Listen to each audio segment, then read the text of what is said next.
Greetings, beloved people of Trinity and beloved friends beyond. Thank you for joining me for this Friday's reflection. Our beloved doggie, Nevada, named after the Sierra Nevada mountain range, is 13 or 91 in dog years today. She takes more pills more often than I do. After we walked downtown for her birthday lunch, you can teach an old dog new tricks. She tried tofu for the first time. We both showed pretty clear signs of fatigue. She slept in the shade under my table almost the entire time. So I called my personal Lyft driver, Michael, who picked us up. Once home, I soaked in a bath of Thistle Farms bath salts, and Nevi soaked in the sun.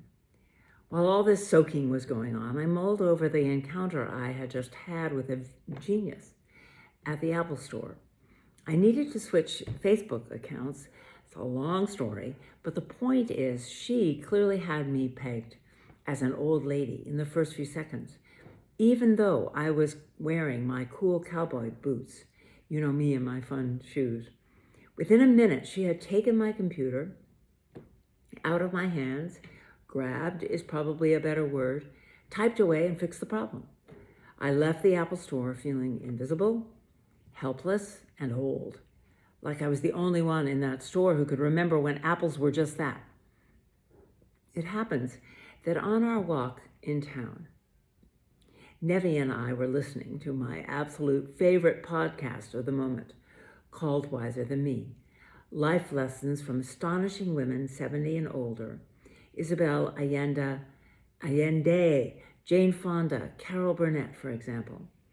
They are not so much being interviewed as having a conversation with Julia Louis-Dreyfus of Seinfeld and Veep fame. Full disclosure, Julia is also married to my younger brother, Brad.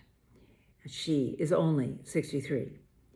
It's not just what these women are saying that's compelling, but also how they say it, not only with passion and conviction and humor, and a wonderful balance between pride and humility, but in a personal, vulnerable, mutual conversation with Julia.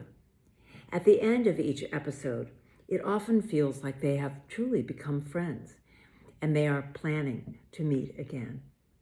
Then Julia checks in with her own mother, Judy, who is in her 90s, about how the conversation went, often asking her mother about something that came up, about parenting or growing up in another era, about discovering and choosing to use her own gifts, at one point about wearing her pants reversed. Judy's sense of humor and playfulness and her affection for her daughter are in full display. The apple doesn't fall far. Our dog Nevi is 13. I am 71. My husband Michael is almost 71. My mother is almost 97. I failed the Genius test at the Apple Store. I have to take pictures now of where I park, and I turn to photos to remind me of when I went on that memorable trip, and on and on. So today, I want to reflect on aging. First, the wisdom of Bronnie Ware, a palliative care nurse.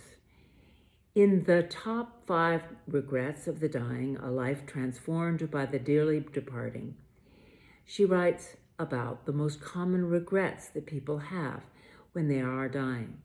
Having been blessed to accompany those who are dying many times in my life as a priest, I too have heard these same laments. You may have heard them too. You may already have them yourself. Perhaps these words can inspire you. I wish I'd had the courage to live a life true to myself, not the life others expected of me. I wish I didn't work so hard. I wish I'd had the courage to express my feelings. I wish I had stayed in touch with friends. I wish that I had let myself be happier. Perhaps the most poignant and empowering of all the insights is that happiness is a choice that everyone has the power to make. Rather than feel controlled by their circumstances, whether related to poor health or difficult relationships or harmful childhood experiences, Bronnie Ware's patients saw at the end of their lives that it had been up to them all alone to take back their power and choose their own happiness.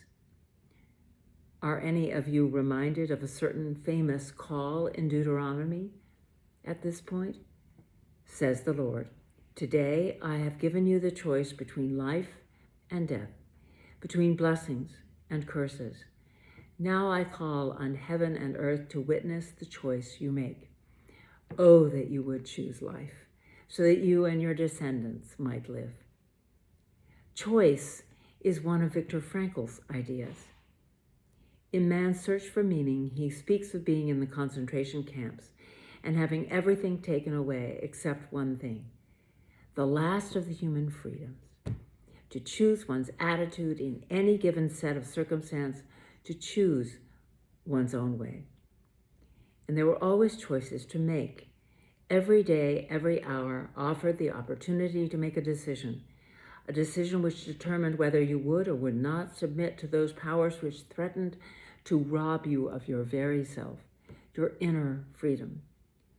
The way, Frankl writes, in which a man accepts his fate and all the suffering it entails, the way in which he takes up his cross, gives him ample opportunity, even under the most difficult circumstances, to add a deeper meaning to his life.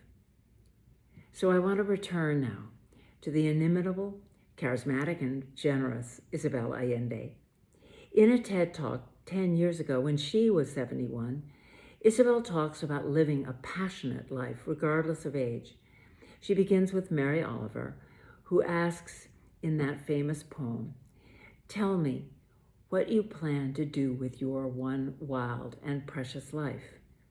"Me," says Isabel, "I intend to live passionately." Isabel chooses passion.